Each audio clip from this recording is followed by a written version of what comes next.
Good luck, everybody. Yeah. So curious what we all have to say. Yeah, me too. Me too. Oh, We're already at the Me Too. oh, that's one of my biggest gripes. Me Too is such a great human reaction, and now you can't even say it. Oh, me too.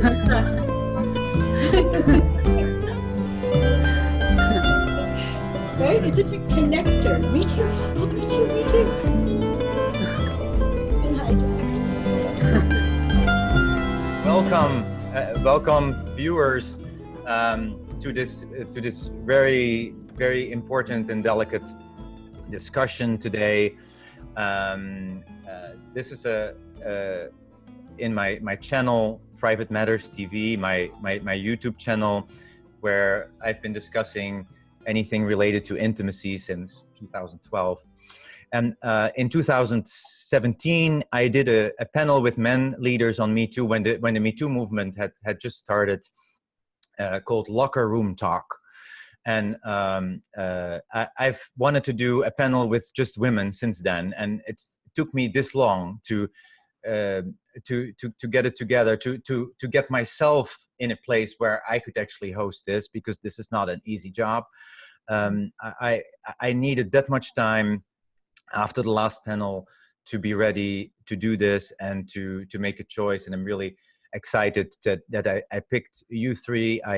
I've been following your works for many years, and you all have very different perspectives on this. So my name is Max J. van Praag. I am your host today, and our panel today is Anodea Judith. You are a spiritual teacher, an author. You've written tons of books. Your work is known all over the world. You are a workshop leader. You've done lots of work with the chakras, social change. Your book, Eastern Body, Western Mind, is really very dear to me. Great that you're here today, Anodea. Thank you, Max. Delighted to be here and talking about this important subject. And Alison Armstrong, you are the founder of PAX, an organization that helps men and women be in a relationship and understand each other. I think the website is Understanding Men, but I also remember the name Understanding Men, Celebrating Women. Different names that you've used over the years to express your intention. One could almost say that you are obsessed with understanding dynamics between men and women, and you've devoted your life to doing research and understanding in what ways we are different, and in what ways we can fuck it up, and in what ways we can bring out the best in each other. I was really thrilled when you said yes to being on this panel. I knew this was the right time to do it. Thank you for being here.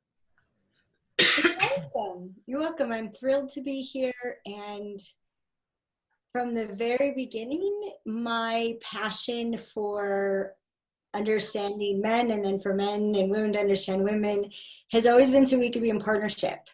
That's the P in PAX. It stands for partnership. And the other is adoration and ecstasy.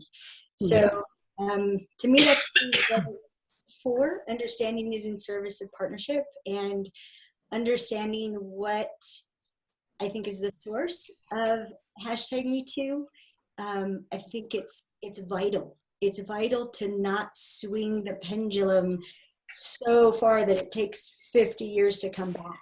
I'm going to give you time in a moment. I want to introduce my third guest, Tani Thole. Tani, welcome here.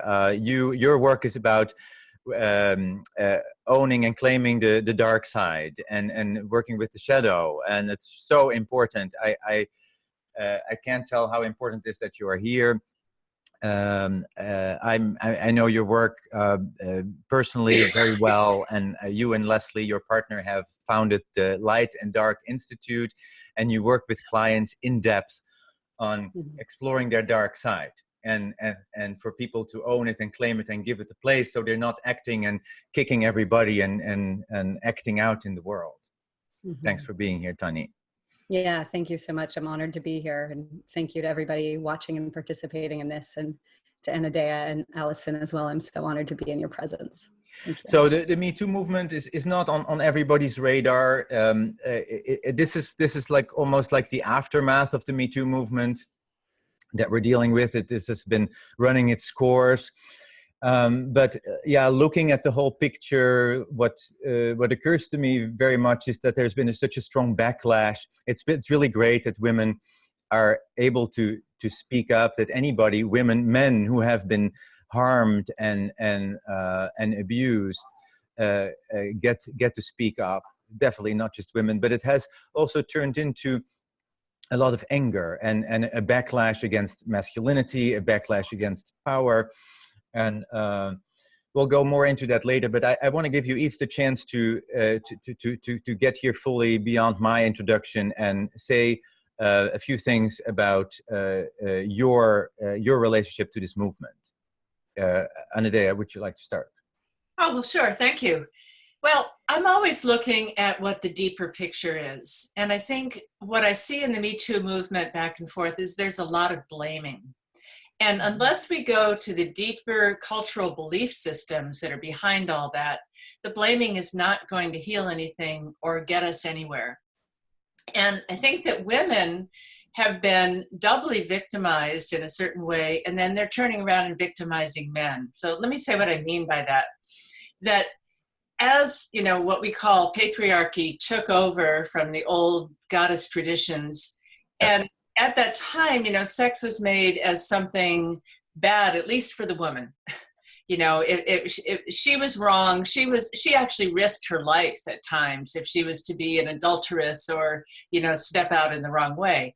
So women were told to bottle it up, buckle it up, hide it, you know, cover their breasts, you know, not be sexual, literally for fear of being ostracized or even, I could say, death or some kind of severe punishment. So in that way, sex was taken away.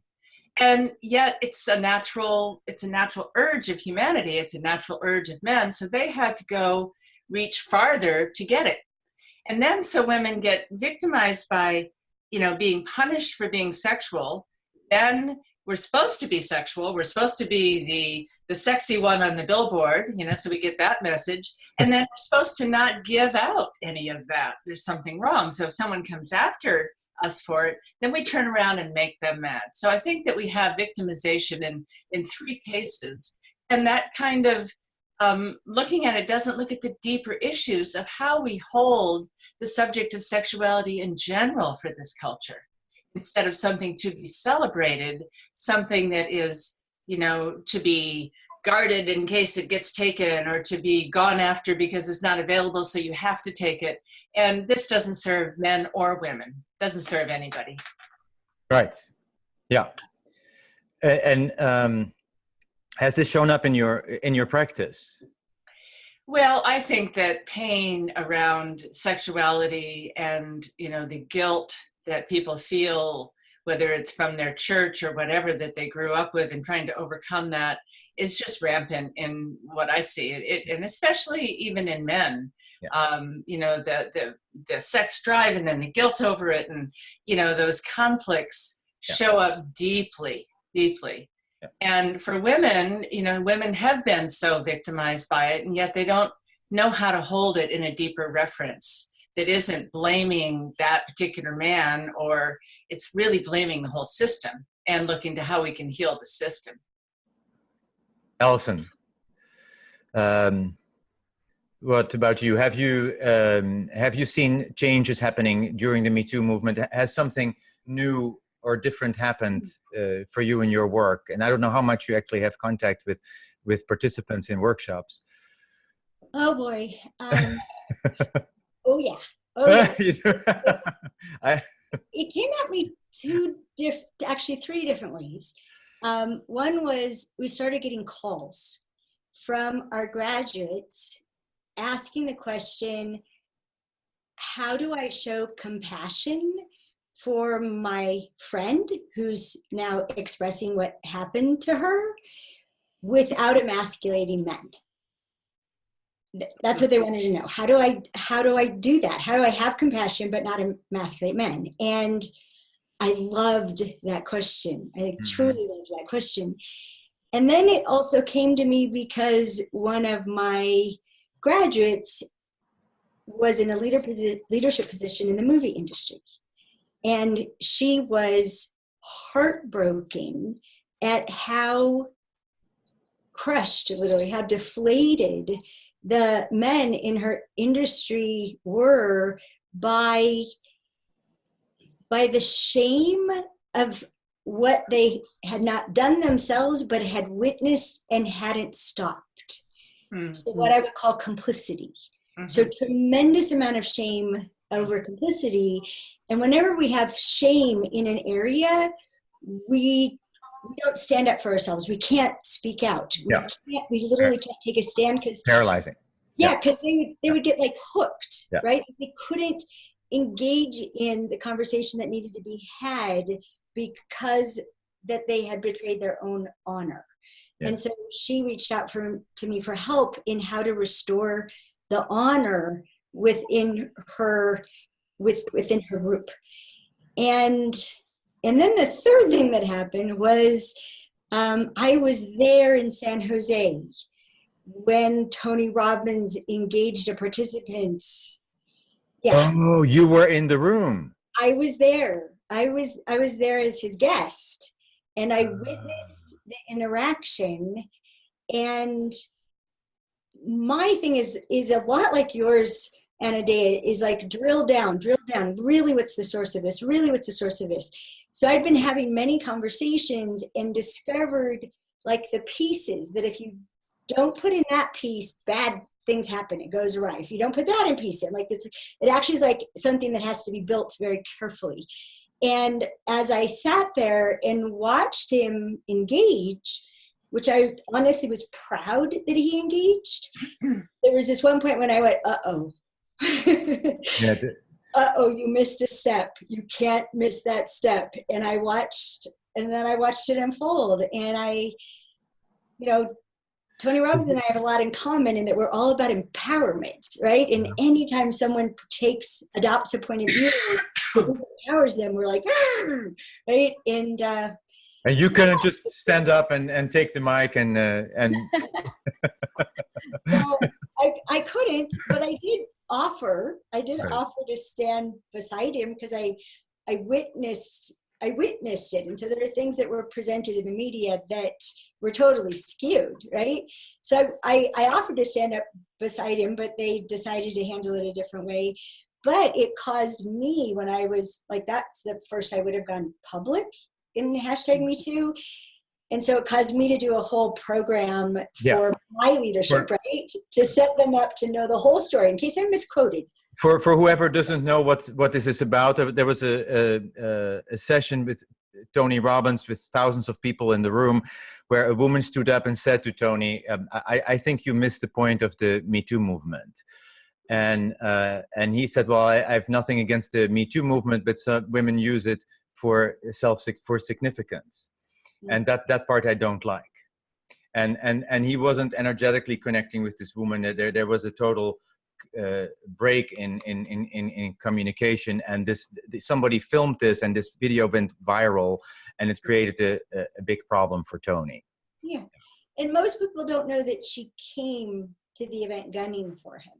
She had actually been disbarred because of having done similar setups to trap judges from where she was. Oh, this was intentional. Oh yeah, and nobody knows that. But it was intentional. Oh. So what is your personal opinion about this? About this whole situation, about that particular. About that one? Yeah. I think he missed an important part of the conversation, and I saw it, and I had at that moment. But I think they're so. You know how Einstein said we're never going to be able to solve the problems that we have at the level of thinking that we're engaging in? Yeah, that's right.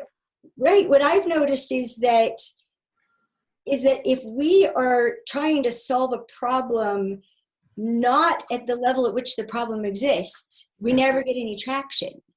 And so to me, even though I've, since 1991, I've been studying men and women with the aim that we be able to get more of what we need from each other with less effort, what I see this is not male and female.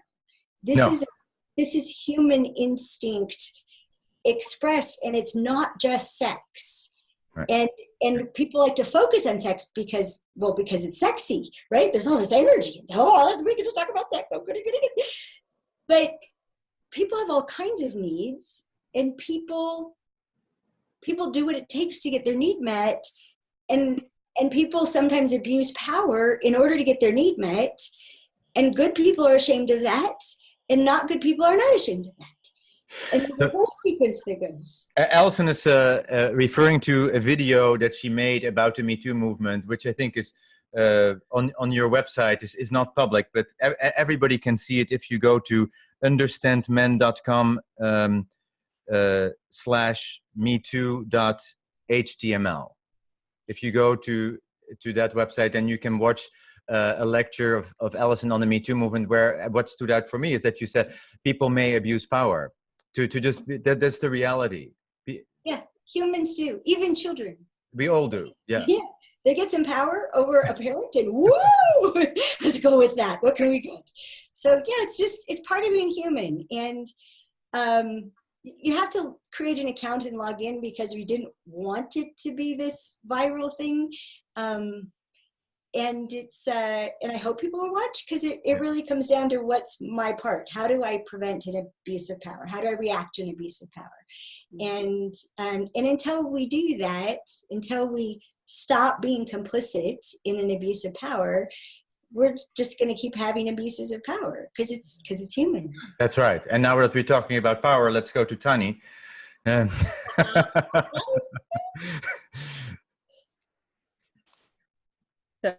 So the question is about how the Me Too movement has showed up in our work. Yeah.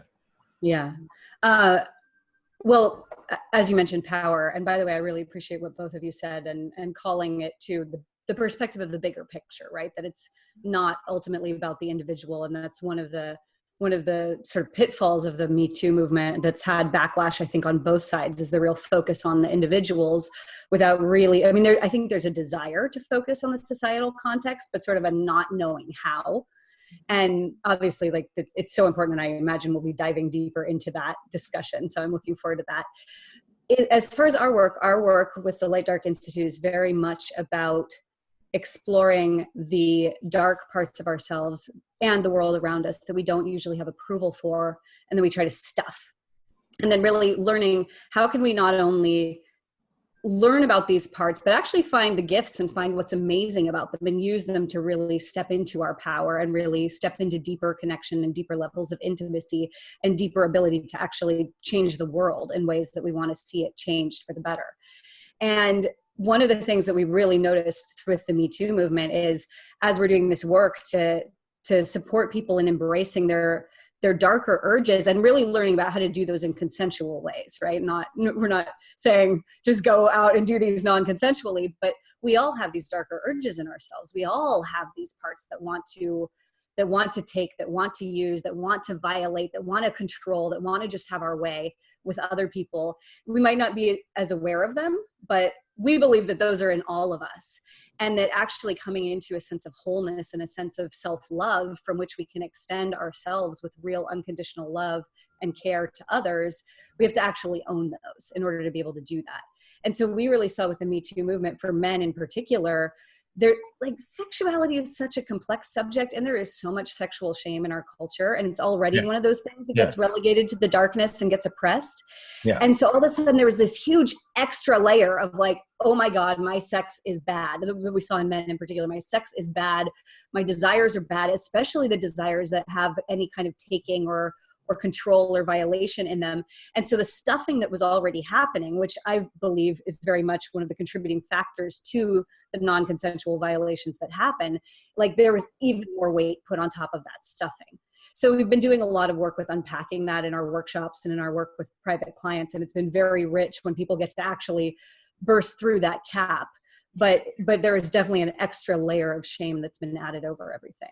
And Tani, this is not talk therapy that you're talking about. No, we don't do, the talking is part of it for sure, but we actually go into direct embodied play, both with our personal clients and in our workshops, and really let people have a chance to experience going into playing with power dynamics. What is it like to actually take power over another person? What is it like to give power? And we put a tremendous amount of attention on consent and really helping people know how to take care of themselves going into those situations so they can give themselves over to actually experiencing those parts that they've spent their entire lives stuffing.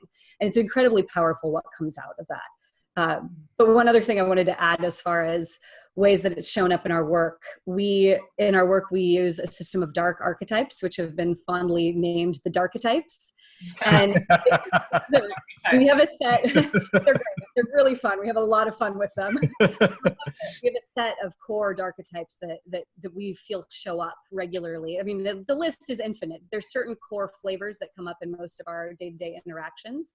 And one of the ones that we've been putting attention on through this process is what we call the punishing victim, which is the notion that when we're feeling victimized, we have this sense that the world is coming at us, right? It's like, it's coming at me. I'm the one that's been done wrong to. It's all pointed this way.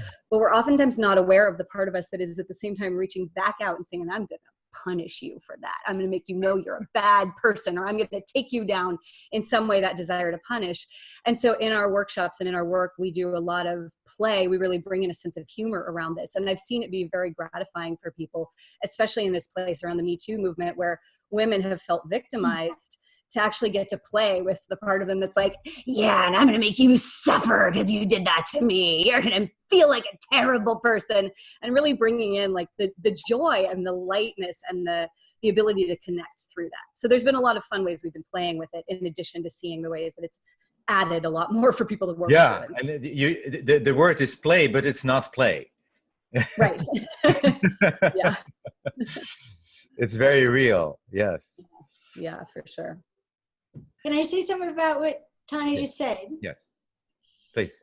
Well, I love that you do that, because, you know, the essence of being a victim is being powerless, right? Having less power than you need to affect the change that you want. Mm-hmm. And the desire to punish feels empowering, right? Like just the desire that is, it's like a boomerang effect of feeling powerless and then trying to feel power more, right? Mm-hmm. But what we've seen, I have a course called Extreme Freedom that's all about being restored and whole and complete, you know, which has everything to do with how come I can be how I am right now. And one of the things we've seen is that you won't be restored until you're willing to give up the benefit of the desire to punish. Mm-hmm. Right? Mm-hmm. Absolutely. Right? Because you're healed, that desire's gone. And wait, that kind of felt good. Right? Delicious. Yes. So, I love that you do that. Thank you for doing that. But that desire to punish does not heal any of the situation. It doesn't get to the deeper layers underneath. Now both people have been victimized and they're both sitting there disempowered. It doesn't really empower the feminine. No. And I think that the powerlessness or the one down position that women have in society in general, that we live with day to day, it's not just about sexuality. Then when there's something overt, like a touch or a squeeze on the buns or whatever that someone can point to, it's like a pinprick that pops that bubble. And then the bubble just flies out. You nasty thing, and the blame and the, counter-victimization happens. And it just leaves everyone destroyed and no way to really talk about what is the experience. And I think we all know that, those of us that do this, consciousness raising thing and learn about communication, that when we speak in an I voice, we get more empathetic listening, and when we speak in a you voice, you nasty son of a bitch, you did this, that, we don't get anywhere, but there's no compassion or understanding of what it's like to carry this in a female body, what it's like to carry. You're talking about trauma. You're talking about trauma. Not just trauma. I just think, to further the understanding, we need to know what the experience is like. And the blaming negates us understanding what the experience is like. And I think what women really want is for men to understand what it's like over here inside our skin. But when we are blaming and we're doing a you voice and we're making you, the male, the perpetrator and the bad guy and, you know, perpetrating shame, really, that there is no room for that empathetic understanding that we need from each other both ways. Women need to know what it's like to be in a male body and have a sexual drive and not know whether it's okay to even give you a hug or tell you you look nice in that dress, and, you know, feel so hands tied as a male. And men need to know what it's like to be a woman and have it coming at you from all directions. That's the kind of conversation I feel like we need to have, but it needs to stay out of blame, because we're all victims of a system that we inherited and didn't create. So, you know, the men that are caught in this, they didn't create the laws of patriarchy that started a long time ago. The women didn't create the laws. We're just subject to it, and we need to grow beyond it. And we can only do that through empathetic exploration of each other's experiences. Yeah, I still do think that the word trauma is appropriate, because people say, well, you know, somebody being raped and somebody being squeezed in the butt on the bus, those are two very different things. Yeah. But for somebody with trauma, it's not. So Right. the violation hooks right in there and could, yeah, on the level of trauma, there's not a difference. But we have lost track of all of this in the way we are dealing with this issue in our culture at the moment. It's to the point that it's not safe for men and women to work together anymore. It's barely safe to work together. There's another aspect to this, and maybe one of you can comment on this. In the 60s, there was sex that was rule-free, right? I mean, I was very small in the 60s, but in that period is when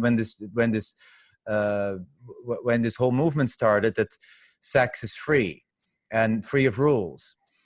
And now it appears that it's more complex than that. Sex is not just having orgies and having fun. It cannot be separated from a lot of other values and from power and respect and a lot of other things. And now we are in a situation where nobody knows what the rules are anymore. Yeah. A man asking a woman out for a drink can be pounded or can lose his job. I just heard of a man who lost his job because he asked the park ranger out for a drink.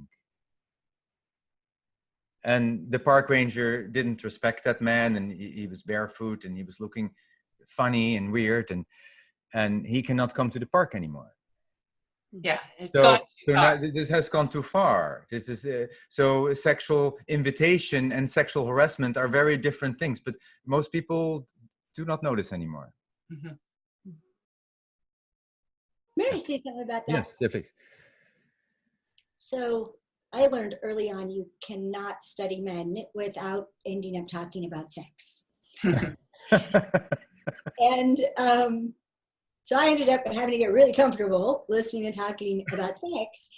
And my fascination, right, ended up in the area of human instincts and of the differences in our brains as they're shaped by testosterone and estrogen, for example. And Luann Brisendine's work is beautiful in this. She did all the scientific part, which backed me up, which I loved.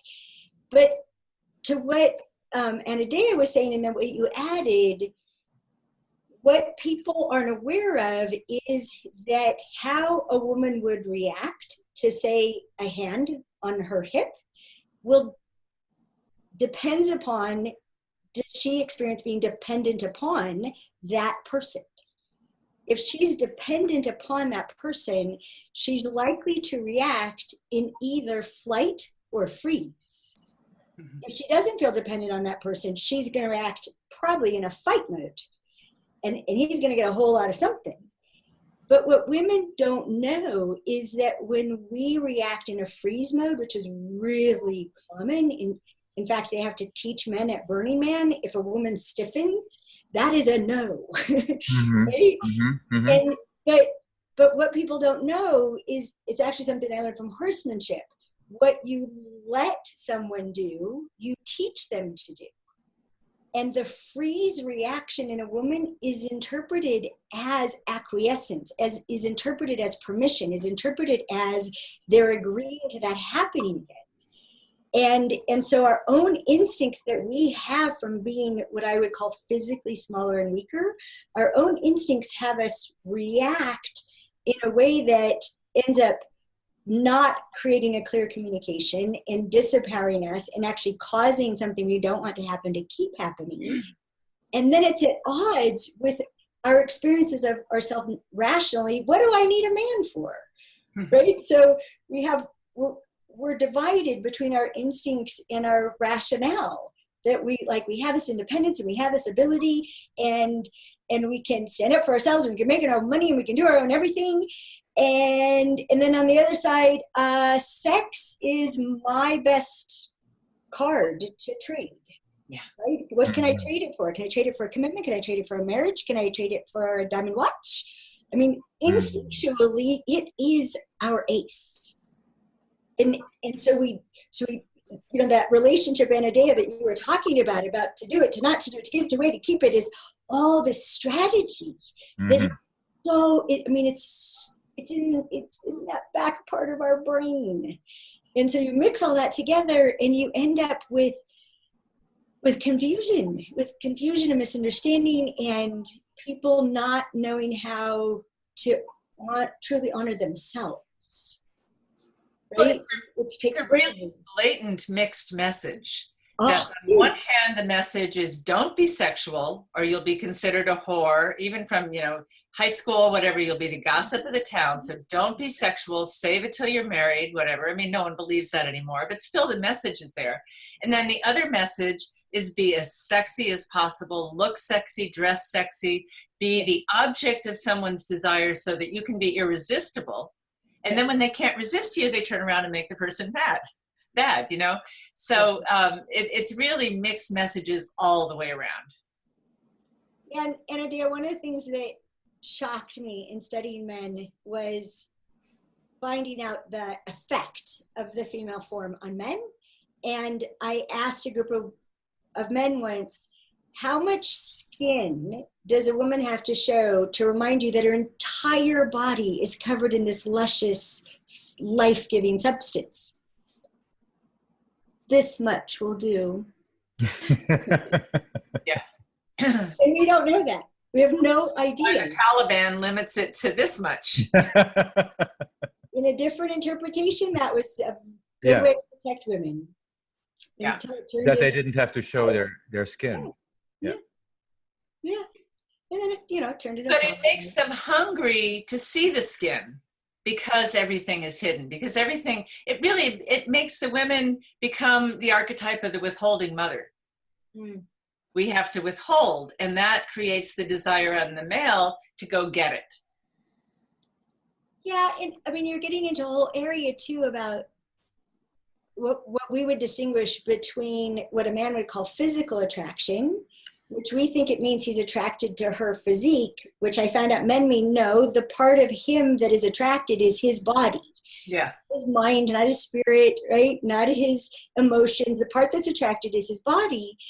And when a man is just attracted that way, he literally goes into what I call take mode. Yeah. It creates this hunger, right? It activates this hunger that's already part of who he is and lasts his whole life, right? For women to understand a man's sex drive, you have to tap into when you're ovulating, and then you have a smidge of what it's like to be a man, right? And not understanding that we're just not being responsible. So Alison, are you actually saying that that it's better to avoid the whole primal aspect? But I mean, that there is something very human and very satisfying about this primal contact that without thinking, that's kind of unleashed. But it seems like there's no place for that anymore, for this primal contact, this yes, the animalistic, you know, is that what you're trying to get people? No, I'd never say that. So the way I think about it is you have human instincts, and then you have human spirit, right? You have the primal drives, and you have the executive override. And to try to override life force itself, what runs the whole planet, to try to, just say no to this primal energy, I think it's ridiculous. Instead, it's, okay, notice it, celebrate it. Whoa, I am really lit up right now. Okay, now what's the choice I could make to upgrade that? Right? And always, it's what I loved about what Tani was saying, the awareness of those instinctive drives, like to punish, for example. That awareness creates the opportunity to choose something better. But we don't want to see that about ourselves. So we actually suppress the awareness of the things that would give us the moment to choose. And so we're acting them out without awareness. We're just compelled by them. But if we can, like, this is part of who I am, procreate, then protect, then provide. Okay, I'm all activated. I'm a warrior now. I'm going to protect no matter what. What would maybe be a better way to protect in this situation? Yeah. Use my words. Yeah. But as long as we're trying to not be a human animal, if you will, not own that's part of us, as long as we're trying to not be it, we don't have the moments of awareness to get to choose to upgrade it. Well, I actually missed that part of myself. That used to be there. That I could unleash in certain circumstances. But it's especially during this movement, it's removed itself completely. Well, that you Tani, can you speak to this, please? To the primal the primal aspects. Yeah, absolutely. Thank you. I think I really appreciate what Alison was saying about the fact that there are these animal instincts in us. We're animals. We've done some evolving of this prefrontal cortex that has all these kind of high intellectual ideas, but we are animals, and we have all kinds of animalistic instincts in us. And a lot of them are darker things. Like if you watch, like any of the Planet Earth programs like BBC, or there's all kinds of these amazing ones, and you watch the hunt scenes, right? And the predator is going and grabbing the deer or whatever it is. And like that's in us too, actually both sides of that are in us. And when we as a society shame those urges, I think a big part of where non-consensual activities come from, when we're committing a non-consensual act, it fundamentally comes from the belief that we can't have the thing that we're wanting. There's a desire to take, there's a desire to kill, there's a desire to violate, but we think that we can't have that.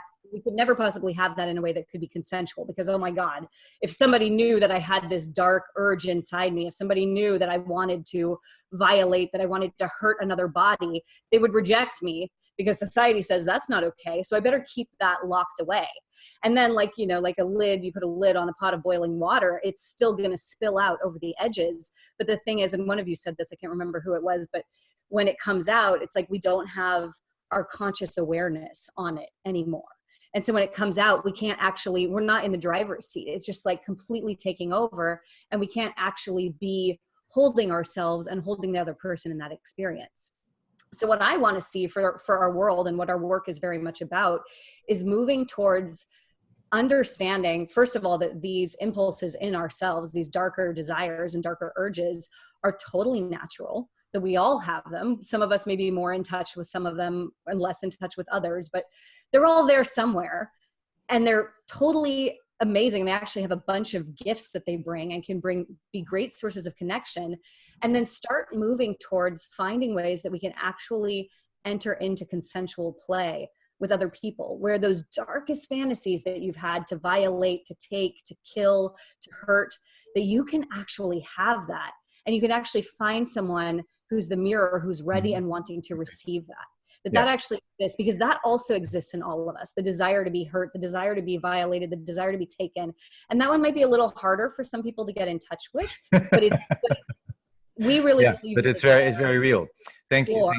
the deeper that comes out. Thank you, Tani. A friend of mine who I may also bring on a panel, Om Rupani, wrote a book, Prerequisites to Ecstasy. And in this book, he talks about women's desire for the man to take her and to ravish her and to kind of protect her, to take over in these primal ways. And that women themselves have killed that wolf in the men with their criticism, with their nagging, their putting down the sexuality, putting down the man. That this wolf has been killed in a lot of men. So, Tani, thank you. That this really speaks to that. Yeah, and I want to say, as a man who has been devoted to transformation, that even if it seems that something is gone, we can always get it back. Our core is not destroyed. No matter how terrible things we have experienced as a child, our core is intact, and we can heal, and we can come back to our full power and a full expression, and get rid of energies that don't belong in our system, or past relationships, or people who have traumatized or hurt us. We can free ourselves and come back into our full power. And I'm definitely also a stance for men in this movement, where my sense has been, I was very triggered in the beginning of the Me Too movement by how men were treated. And I said, okay, no, those men have made terrible mistakes and they have harmed women and they should be held accountable, but these men should not be destroyed. It's not fair to destroy all the work they've done, their career, everything they've put. These men are not bad people for having made mistakes around power, and there are much less criminals in this arena than many people think. There are much less criminals. Yeah. Anyway, do we have any questions at this point? And I want to encourage the viewers to, if you do have questions, to the point questions, the shorter the better, so that I don't have to read a lot. The shorter the better, and if you want to address them to one of the particular panelists, go ahead. Let's see if there's something here. No questions yet. Okay. Somebody comments, the more I work with teen girls around sexuality, the more aware I am of the stored beliefs of sexual shame, as well as what their mothers and fathers perhaps still hold. Yeah, it goes back to the trade. Trading is part of human behavior, human instinct. And if you are a virgin, you are worth more in the trade. Right. And in many cultures, what you trade your daughter for might be what feeds you the rest of your life. So it's ancient and it's huge, and our value being associated with our purity, it goes way back. So there's so many reasons for all the confusion and all the mixed messages and the misunderstandings. And I used to work with the Child Abuse Council when I was an activist in Orange County, and one of the most important things that they taught me was how we as parents teach our children to trade. And it starts with, give mommy a hug. No, I don't want to. You can have a cookie. Yes. My gosh, we just taught a child, a girl or boy, to trade affection for something. And that was the biggest eye opener that I received when my children were little. And even my child tried to turn it on me, like, can I have a cookie? And I said, no. And they said, I'll give you a hug. I said, don't you ever trade your hugs. Those are your hugs to give and receive. And don't you ever trade them for anything. And I had to reinforce it by saying, can I have a hug? And if they said no, I didn't get to be upset. I didn't get to punish them for that. I got to just be like, good job, way to honor yourself. Okay. Alison, there's a question for you. Can you explain more of how girls, women now play the sexual trade game? Now. Well, it's different for every woman. I'll have sex with you after you take your availability down off that dating site. Oh yeah. Oh yeah. 3 dates. You have to have 3 dates before I have sex with you. We have to be in a committed exclusive relationship before I have sex with you. We have to be blankety blank, blank, blank, and then I'll have sex with you. And a man I asked once from Italy, I said, what do you love about American women? And he said, nothing. And I was like, whoa. And he said, American women do everything for strategy. They never do anything for passion. It's all about the passion. Calculation, yes. And I understand it, you know, and we have this drive. We have an instinctive drive, get a man, keep a man, and make him act right. And then I'll be safe, right? Get my own personal provider and protector, and then I'll be safe. Until we can recognize. Anyone else on this? Yeah. That's the negative side of seduction. Give me this and I'll give you that. Yes. And, you know, let me have sex with you and I'll give you a promotion. I'll give you the position you want. That's the negative, the dark side of seduction. There's a positive side of seduction, which is opening someone to pleasure, opening someone to intimacy, that where we are seduced by something we want. But this trade is a kind of seduction. And that is what I think women have fallen for over and over again, and are now fed up with. They want things on their own terms. One thing that I'd like is that in the chakra system, which is one of my areas of expertise, the name of the second chakra, largely associated with sexuality, Svadhisthana, means one's own place. And so I think that when we look at sexuality, what we all want to do is come back to our own place. And that's different for everybody. Some people are gay, some people are straight, some people want to be celibate, some people want to be polyamorous, that it comes from their own place. But when we have trauma, we're knocked out of our own place. We don't even know what it is anymore. And so we're not operating from that place of, here is my reality, this is yes right now, or this is no right now. And really owning that and being comfortable with it. Instead, it's a reaction. Tani, anything on this? Yeah, well, I want to just take a moment to acknowledge that there's a broader conversation that can be had here around gender itself. And there's something, I think, you know, clearly we live in a system that is based on thousands of years of patriarchy. So there's a particular context we're working in, and there are definitely particular dynamics that play out between men and women on a broader spectrum in society, at least in the United States. Well, anywhere in the world, there's different paradigms that play out between the majority of men and the majority of women. But I also feel like it can get very limiting to talk about this is what men are, this is what men are doing, this is what women are doing, because there's actually a lot more range there. And there are lots of, you know, I mean, there are lots of men who have experienced sexual abuse.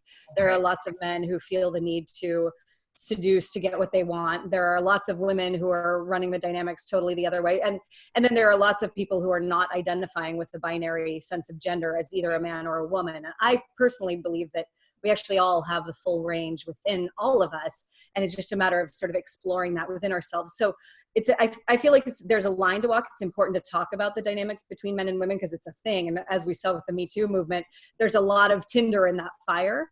But I also think it's important to recognize that there's a broader conversation here, and that the notions of man and woman can actually be expanded much, much more broadly. And it's impossible to make generalizations around what's true for all men or what's true for all women. So can you speak more to men being abused, or you work with men who have been abused? You know, sexually, I also want to make a distinction between injuring behavior. Injuring a mother who would take her teenage son to the prostitutes, that's injuring behavior. That's not touching him sexually, but it is a behavior that will affect his sexuality for life if she does that. Yeah. Well, you know, I mean, childhood trauma is rampant. It's rampant in this country. It's rampant all over the world, depending on the society and culture that you're in. It's a major, major issue. And it's not fully well understood or fully well addressed within the majority of the medical practice or psychological practices out there. There tends to be, at least in this country, there tends to be a real practice of, oh, somebody's got some issues, let's throw medication at it. Let's give them a diagnosis and throw medication at it without a lot of deeper understanding of the roots of what's in there. And I would venture to say that for the most part, when people are committing non-consensual acts, when people are doing especially the more extreme acts of violation, part of it is the societal soup that we're swimming in, of just the conditioning that we're not allowed to express those dark sides. And then the story that we can't have it. Okay, the only way I can go after it is non-consensually. But part of it is also oftentimes the people who are committing acts of violation received a lot of violation themselves, whether it was physical or psychological. And it's important to understand that, and important to think, like, that's another, I feel like another weak point of the Me Too movement is that pointing to the individual, like you were saying, Max, like, you're a bad man, you're a bad person, but without recognizing the trauma that might be behind that.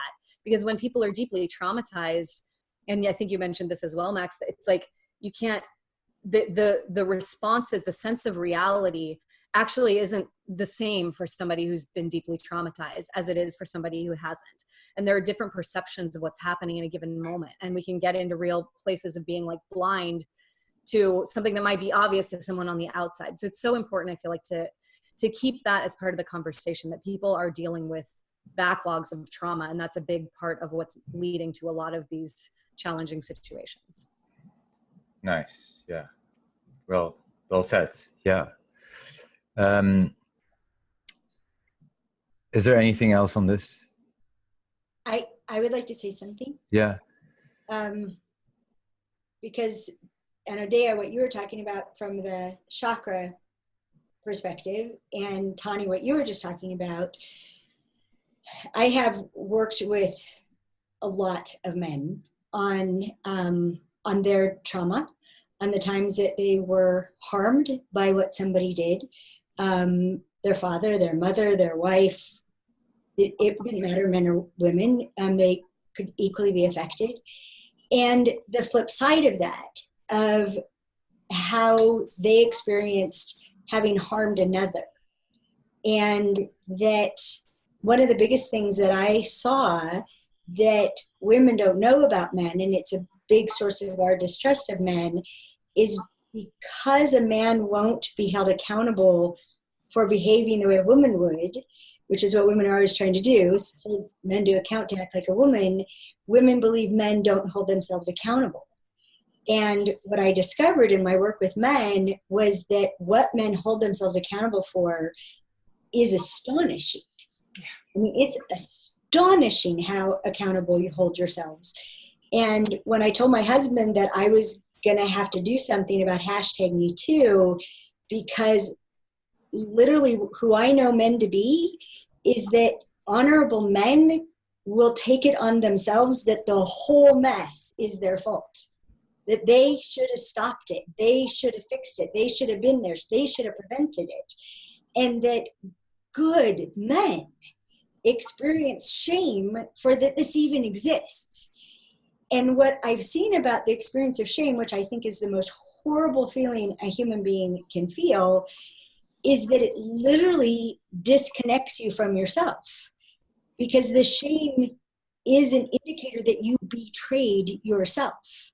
And what I learned in the healing work that I've done with men is that our reaction to shame is just keep me away from wherever that happened. I don't ever want to fail like that again. But that the healing comes from actually heading into the shame. Because when we own that we did something that betrayed ourselves, all of a sudden we're reunited with ourselves. Yeah. I bet you see this all the time, right? Yeah. When I speak of the second chakra being one's own place, shame takes us out of our own place. If I have a basis of shame, I don't want to be connected with myself. Yes. And not being connected, then we're reacting rather than proacting. Yes, beautifully said. And can you recommend something, Anodea? People are watching and say, well, this is all great to talk about this, but what can we do? Well, I think we have to get back down in what our own experience is. And our own experience is sensate, it's emotional, it's cognitive, it's sensual though. It's like, what do we experience in our own body? What do I experience when someone comes over and makes an unwelcome advance to me? What do I experience when I want someone to make an advance to me? What do I experience when I'm afraid to make an advance on someone I'm attracted to? That's where we have to go to find out, what we're experiencing inside, and that is going to create the empathy. I think that I agree with you, Alison, that I think men are very accountable. In the same way that you said, they want to take on everything. That's where their shame comes from. Mm-hmm. But that doesn't but what women really want and need, and again, this is too much of a generalization. Perhaps all of us want this. We want to be understood in our experience. Yeah. And from that, if you understand how it feels to me, then we have a way to work. But I also have to understand how it feels to you. Yeah. And from that, we can make headway. Nice. Yeah.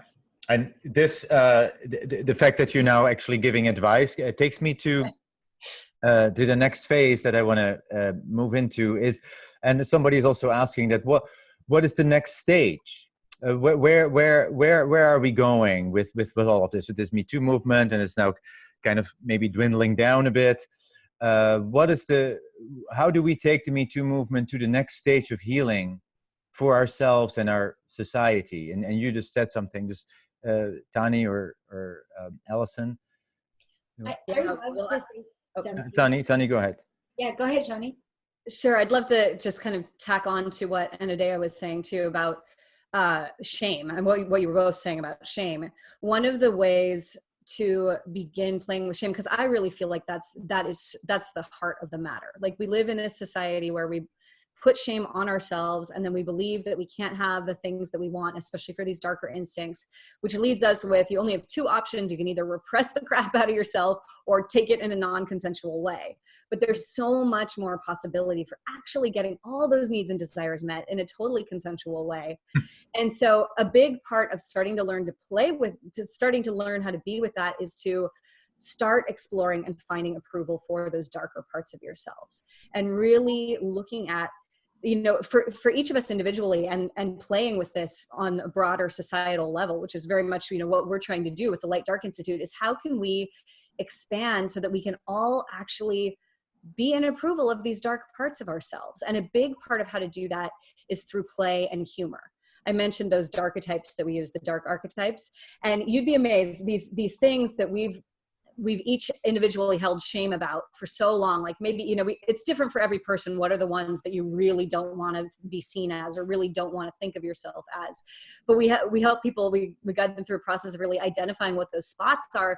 And then we go into them. And by the end of it, people are like laughing and just so delighted. Right. They're like, oh my God, I never wanted to be seen as a violent destroyer. And then they're up there like, I'm going to destroy it all and smash it all. And rah! Or, like, I never wanted to be seen as the covert manipulator who's going to try to get what I want through manipulation. And by the end of it, they're just like, oh yes, I'll just go in there so manipulatively and just get that from you. And there's this life and this joy, this vibrancy that comes through, and this sense of humor and playfulness when a whole group of people is suddenly seeing like, oh, these aren't actually so bad. And actually there's incredible fun and connection that can be had through them. And so, for people, obviously we have a chance to do that in our work in a group setting, which is very profound. When we have permission, it's everything. Permission to build. Permission is huge. Yeah. And so for people who are doing it, at home, and you're wanting to start exploring these places, it really is like, can you notice the things that are happening, especially the darker urges, and find a sense of humor about it? It can be a really good starting place. Yeah. Like I was talking about that punishing victim thing, the part that feels really victimized. Like, can you find the part that's like fantasizing about pulling out their teeth one by one to get back at them? Just like, let yourself have the enjoyment of these. And obviously I'm not encouraging you to go knock people's teeth out, but to just let yourself acknowledge that these are here and start to explore that maybe there's not anything wrong with them. And maybe even you could actually have these in a consensual way that could deepen connection rather than separate you or send you into shame. Yeah. And when we do that, we're less likely to pull somebody's teeth out. Ironically, yes. And I that know always exactly what you mean. Yeah. I do it in, No, in but second chakra in my workshops. We have each person get in the center and dance their shadow while everybody drums to whatever it is. And and by the end, we're all laughing. And I say, okay, now that we've all shown this, do we like each other less for it or more? And it's the icebreaker for the whole week, you know? yeah, I'm glad you mentioned humor and that we're also laughing, because sometimes in these discussions, it seems like nobody laughs anymore. Or there are people who have stopped laughing about anything that is about men-woman dynamics. There's even some women that will attack other women if they defend a man or they have a difference of opinion. Then the Me Too, we're all victims and you're horrible. You know, then we can get attacked for that. I've been attacked in communities where, you know, there was some kind of something and I said, look, we got to look at this in a more nuanced way. And how can you look at that in a more nuanced way? He did this, he did that, that's it. And was severely attacked. So women can even turn on other women sometimes. I was recently attacked for interviewing a tantric teacher a female tantric teacher on my show, whose ex-husband is being prosecuted for rape and stuff. And how could I support someone? This was before this happened. Yeah. How dare I have this woman on my show? It was years before that happened. Or before that came out. And so that goes way too far. I have a hard time with this. Yeah, very hard time. And I get on this train, it's getting so many cars that I'm excited about. Sorry? I'm just so excited, but there's now 3 different things that I'm excited about. Can I play? Yeah. Okay, I'll try to do it fast. One is, anyone can do a very simple exercise with yourself. If you start by understanding that only honorable people feel shame. Shame does not mean you are dishonorable. It means that you dishonored yourself. Yeah. And only dishonorable people feel shame when they do things that they know aren't right. The dangerous people are the ones who don't feel any shame and don't care whether it's right or not. So just feeling that terrible feeling of shame is actually a sign of an honorable person. And we found the very simple exercise, you can do it in writing or with another person. I harmed this person when I did this, without any justification, and I own that. And I forgive myself. And when you forgive yourself, you're reunited with yourself, and then it just calls for making this commitment they're so beautiful. And we support people doing it on their own or doing it in trios and being listened to as an honorable person. And it's so simple and so fast. And I'll just shut up about the miracles. The second thing about manipulation, like I harmed this person when I manipulated them into. And I love that you brought up humor, because we do an exercise at our partnership level where people identify their shtick, which, you know, is Yiddish for a comedy routine. And okay, so my shtick, first I start here. And then if that doesn't work, then I go here. And then if that doesn't work, then I do this. And then my final play is this one. And we do it because it displaces partnership. Once you have that energy of, I got to get this person to do it, partnership is just off the table. It's not possible. And so but it's so fun when you identify the energy and the whole routine of your own shtick, and then we practice it and practice it and practice it and practice it until everybody's memorizing the feeling of manipulation in their body, and then they can catch themselves going into that mode, and they become unmanipulatable because they feel it in the other person's body. Like, oh, you're out to manipulate me. I like your routine. It's pretty clear, but it's still no. And it just takes it to a whole nother place. And then the last thing that you were talking about, what we uncovered, you know, we started with celebrating men satisfying women. And it was called that really to protect the workshop. It screened out anyone who all they wanted to do was hate men. Like who was attracted was, you can do that? You can celebrate men? How do you do that? I want to know how to do that. Right? What a concept. Yes. And so we started there because we were dealing with what we called angry and vengeful. This was 1995. And then we got so excited as we saw women shifting from angry and vengeful to confused and frustrated, right? And then we watched them shift again into strategic and cautious and afraid, right? But what we've seen throughout is that amongst women, there is this ethic that if you are not putting men in their place, you are betraying the sisterhood. You are a slacker. You are not to be trusted. If you are not putting men down, you are betraying women. And, as the, I don't even know how many tens of thousands of women now we just asked them to give up the right to emasculate men, right? Not to give up emasculating men, it's instinctive, but give up justifying it. Give up thinking they deserve it. And then a whole new life can begin. But man, this sisterhood, what you encountered, Max, right? That reaction to you interviewing somebody who was associated with somebody who's associated with doing something bad, that's classic. And what's interesting, when we're talking about animals, human beings are both predator and prey. We're both pack and herd. And that is a herd instinct. It's what has women go to the restroom together.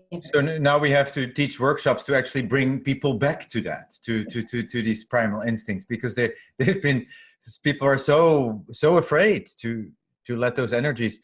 And yes, but in not acknowledging them, they are running their lives. Yeah. I mean, I teach people, if you look up instinct, the definition of instinct, anytime you're tense, instinct has been activated. Just notice how often people are tense. Can you say it one more time? Yeah. One of the definitions of instinct is a primal biological urge impelling a response the point is to relieve tension. That instinct is activated by the perception of a threat or an opportunity. When that happens, we feel this incredible tension. The tension impels us to respond until that tension is relieved. That is all instinct. The tension a woman feels until she feels connected to somebody else. Everything she'll do to try to feel connected. All human instinct. It's not human spirit. It's not consciousness. It's not choice. But until we can wreck it, feel the tension and go, oh, thank you, brain, for showing me that I'm tense. Yay, I'm tense. Ooh, okay, all right. Now I can choose. Am I going to choose, right?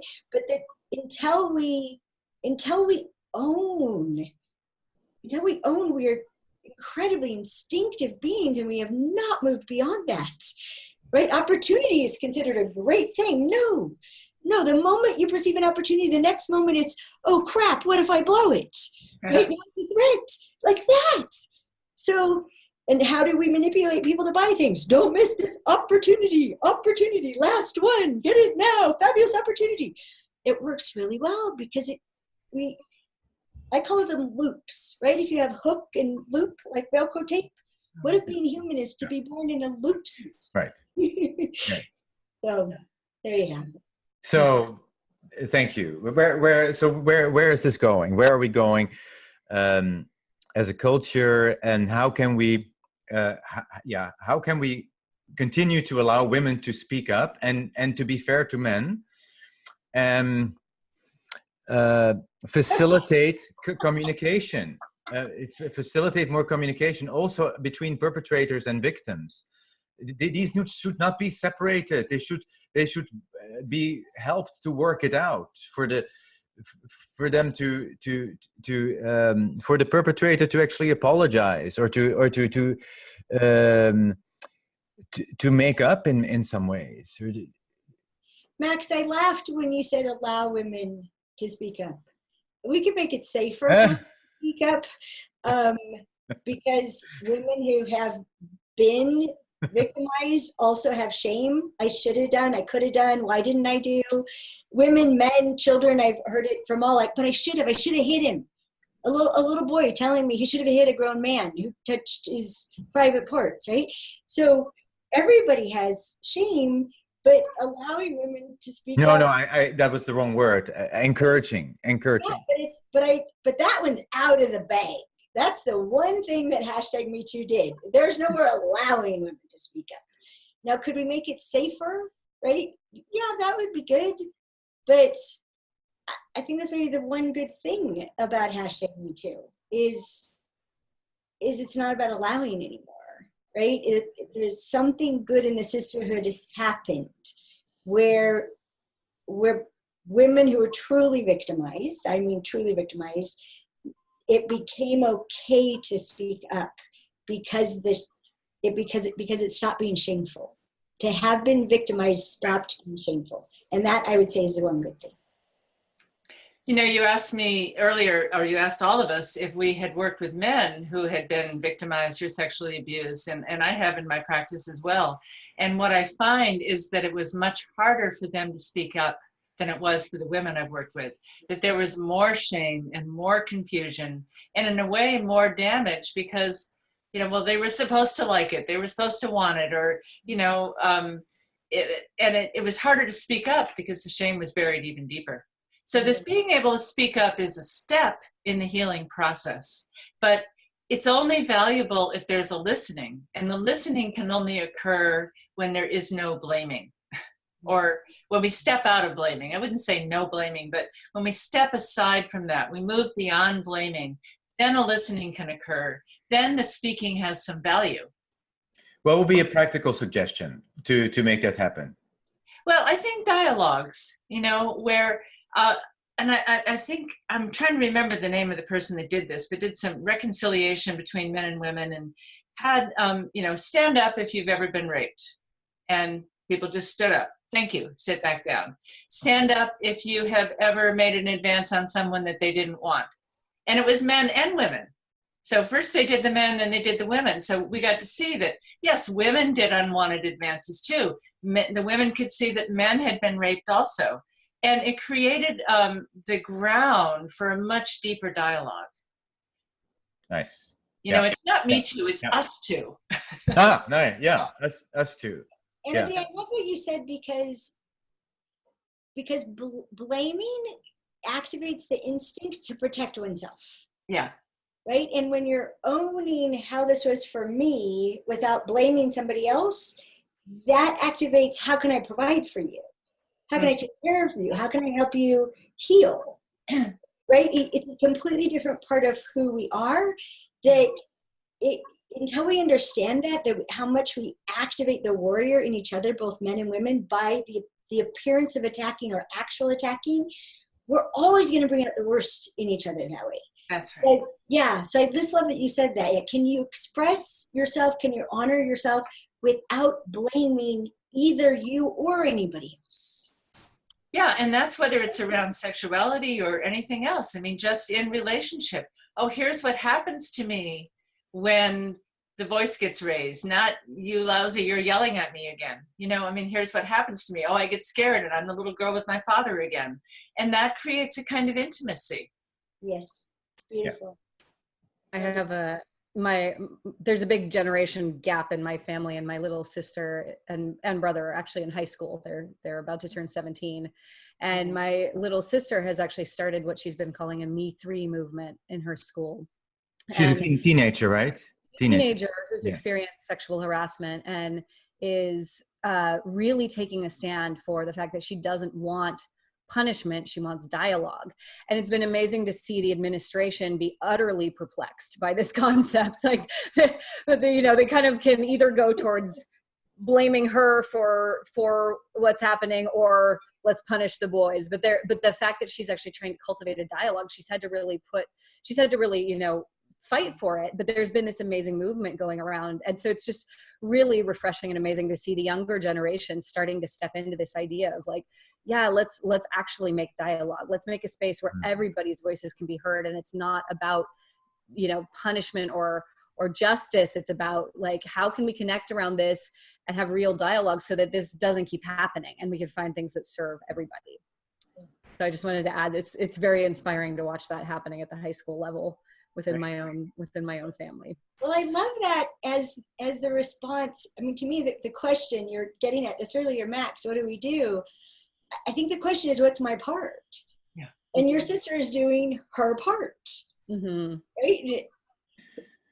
There are no rules for this. This has never been transformed in human history. This is it. So, and we're here doing our part, and in our Our own way, part, we're doing our yes. part. Max, you're doing your part, and that's all anybody can really do well, is their own part. Yeah. Answer the question. Staying home. What's your part? Your part is staying home? No. No, I'm reframing it as staying home or coming home or stay. Yeah. Yes. Claiming What Anodea said. Your place. Back to your own place. Yeah. I think it's also really important for people in that what's my part to acknowledge that whatever we view as really bad out there, find and acknowledge the places that we have that in ourselves, because it's like the only way that we can be that deeply triggered by it is if there's some part in here that we're like, hell no, that is not okay. And you know, this comes up so deeply with violation, like the idea of sexual violation or predatory actions.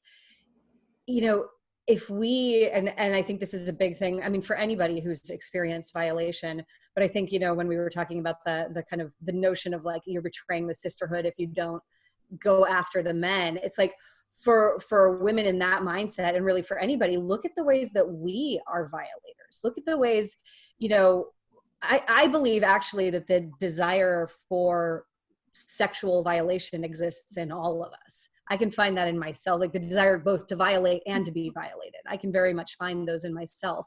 Thank but you. Also, but yeah, it's important to acknowledge, yeah, right? But it's monumental. Yeah, it's absolutely. monumental for a woman to say that. Oh yeah, yeah. I as a man feel that in women, but yeah, for people to actually look there, that's a whole different story. Yeah, I mean, I'm definitely aware of both the places in myself. Like as a woman, I can notice that there have definitely been times where I have made moves on people or touched people or, you know, gone in with people in a way that is considered totally fine, but actually had a little bit of a predatory instinct in it on some level, or maybe was not 100% consensual, but you know, it's fine because it's a woman. There's not the same societal reaction to it. But I can also find the deeper, darker desires to violate and do things to people. Like that lives in me. And I can also, on the flip side of it, absolutely find the desires to be violated. I mean, I'm somebody who, from a young age, was in touch with fantasies of being raped and being violated by somebody, had a lot of confusion about where those came from. And then when I actually experienced being violated, was like, wait, you know, I had a lot of complex feelings about that, but then later, part of my healing of that was being able to go back and experience my pleasure in that space. So there's, you know, there's a bigger conversation around this, but I also wanted to say for that part of us that, you know, getting aware of the violator in each of us, like this issue has been really focused around sexuality and sex, but we live in a culture of pure violation. Like we as humans are predators, and we can't even eat without violating. And even if you're vegan, like unless you only eat fruit that has fallen rotting from the tree, we can't actually eat without violating the bodies of other living beings. And everything we have around us, like our houses, our phones, our cars, the roads, like we exist on the pure structure of perpetual violation. We live in a world of non-consent. And so really acknowledging that, even though, especially for that punishing victim that wants to look out there and say, and put the blame out there and say, those are bad people, it's getting in touch with, you know what, actually that's in me too. And can I find the compassion and the love for myself? Because as we've all been repeating, I think shame is not helpful. Shame will never actually get you anywhere other than this crushing feeling inside. But actually being able to acknowledge these live in me, and that's okay. And what are the parts of me that actually love and enjoy being entitled, love and enjoy taking and eating the flesh of bodies, love and enjoy getting to go after what I want. Like just acknowledging that that's here too can help us find compassion and a softening for that in others. Yes. And the danger when we don't own those impulses is that then the people that are not allowed that or are not allowed to admit it then go vote for someone that does it in spades. And, you know, they go for public figures that will do it for them. And somehow, you know, someone made an interesting point. I don't know if we could talk about politics here, but, you know, that between Trump and Clinton in the debates, Trump outright lied, so people saw his shadow right away and they trusted him. Whereas Hillary Clinton, they kept thinking she was lying because she was just pointing out, you know, she wasn't being as real. Trump was real. He was showing his shadow. And for that reason, people trusted him, even though he was blatantly lying. Interesting. Yeah. The darkness expressed fully. Yes. Yeah. But when we don't own our own, then we go after a figure that does it for us. Yeah. So we have about 7 minutes left, 8 minutes left. And I want to make sure that if there's anything else that that should come on the table, that we do that now. Well, I saw a comment here that someone said, you know, before we can move on from the Me Too movement, we have to speak to what we know or understand that was the benefits of it and honor that, acknowledge that, and then speak of what is not working with it. And I think that was a good comment. And I think the benefit of it is that, you know, it's sort of like ground control, we have a problem. You know, that there's a problem with the way men and women's sexuality, and there is a problem with what we experience, and it, you know, we need to go to the deeper levels of it. And if we have to do any blaming, it's the larger system rather than each other. But at least it's saying there's a problem that needs to be talked about, that needs to be addressed, that needs dialogue. And I think that's the benefit of it. It all got us to talk about this. Yes, in all kind of forums and among each other. Yes. Anything else that Tani, you're so many more things, but I know we only got a few more minutes, and I want to make sure everybody has a chance to add in final pieces. One of them, I think, is, you know, this notion about gender and the notion of men and women and these separations. I think it's also really important for each of us to explore within ourselves, in addition to exploring all the dark creatures and the violators and the ones who want to be violated and all these parts of us, but also in the, you know, in this movement towards shifting the patriarchal model of our society, for all of us to actually engage in the different aspects of the entire gender spectrum within us and really acknowledge and recognize those parts of us so that we can really acknowledge and support and make room for those in everybody else. So that's one piece. So can you give an example of that? Does that mean that you are thinking of yourself also as a man, or how do I? I identify as a woman. Yes. But I am very aware of, you know, and I feel like using the terms masculine and feminine can get into really tricky territory, because I feel like everybody has their own definition, and there tends to be a notion of men should be masculine, women should be feminine, or, you know, there's all kinds of like things that get tied up in there. But I think it's really important for all of us to acknowledge that we actually have the full range of masculine and feminine and everything in between and beyond within us, and to start to really cultivate the space for that and the acknowledging of that. So I identify as a woman, and I am very much in touch with what is considered the feminine within me, but I'm also very in touch with what is considered the masculine within me. And I really can feel and love and be with those. And I think the more that we all start to acknowledge the full range of that within ourselves, wherever our identity falls within it and whatever feels most like our truest landing spot, but starting to acknowledge and hold the broader perspective, the more space we'll have for whatever arises in each other. And that can help us as a society start to become something that actually transcends not only patriarchy, but these static notions of what man and woman or masculine and feminine even are, to something that's much broader and much more inclusive. Wow, that's very useful. And at the same time with that, we don't want to go overboard where we can never use those words either, because I think they have a value. We just need to know that's not the only thing. That's not the only experience. It's not the only definition. Yeah, I agree. There's definitely a line to walk with, including all the pieces. Absolutely. Alison, final word. Yeah, wow.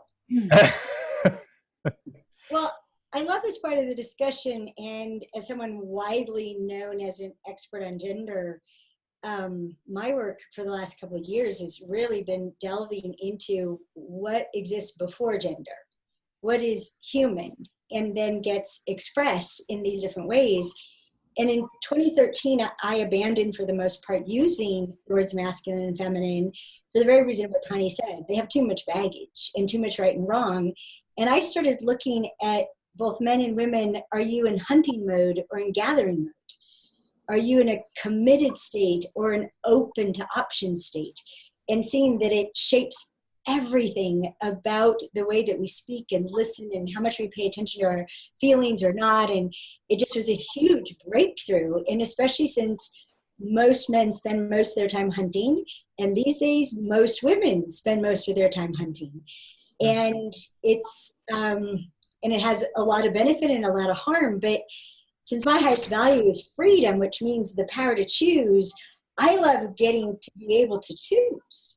And since so much of it is biological, I've been in an experiment for almost 3 years of playing with my own biology. And okay, do I need to be really focused? All right, let's take some testosterone. Do I really need to be open and available? Okay, let's take some estradiol. Okay. I literally manipulate my whole system, starting with what is my intention?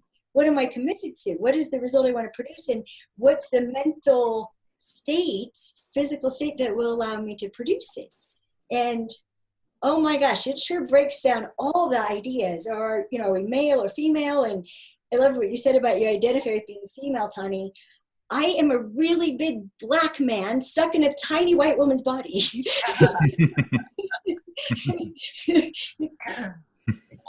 Yeah, that's what I identify with. So just to take it away from women are this and this is men, and we're not helpful in that way. It's not. Ultimately, I mean, it illuminates to a level, like that's what we would call our understanding level, but then the next level is being extraordinary, where you're choosing, and then the next level is extraordinary people partnering with each other. So it's good to start somewhere. It's good to understand maybe that your husband is focused and therefore not ignoring you because that he's just doing one thing and not two. Like heals women. Oh my gosh, my husband's never ignored me. Right? But then there's a time to step up from that. And that's really what I'm passionate about. And just, Max, thank you so much for this invitation. And I'm so sorry to point out to you that you still haven't had an all women's panel. I'm so sorry. That's right. Thank you. But it was a step in the direction. Yes. Thank you so much. Yeah, I'm very honored to do this. I'm very committed to making these conversations public and affecting many people. I want to say people can find you, and there's one other way to deal with the Me Too movement is to take your workshops. Understandmen.com, Tani, lightdarkinstitute.com, right? Yeah. And your blog, Anodea, with the articles on the patriarchy. You can find that on AnodeaJudith.com website. That particular blog about the Me Too, I looked it up today. It was all the way back in 2017. So you got to scroll down a little bit in my list of blogs, but it's called Sex and the Sexes. Okay. Okay, people can find that, and we'll put that in the final video, in the final edit of the video. So, yeah, great, thank you. We are not done talking. We'll continue to talk and have more conversations and more panels. And let's remember that we are all doing the best we can. That's right. And sometimes we may forget that. We can do better at communicating and listening, and going back to, I mean, this makes such a difference. Really thinking, okay, no, they're doing the best they can. Yeah. That's right. All right. Thank you for this. And thank you, Max. See you soon. And thank you to all. Alison and Tani, it was great to be on a panel with you. You too. So wonderful to connect with you all, and thank you, Max, for the invitation, and thank you to everybody watching. This has just been wonderful. May it serve all of us and this whole planet. May it serve.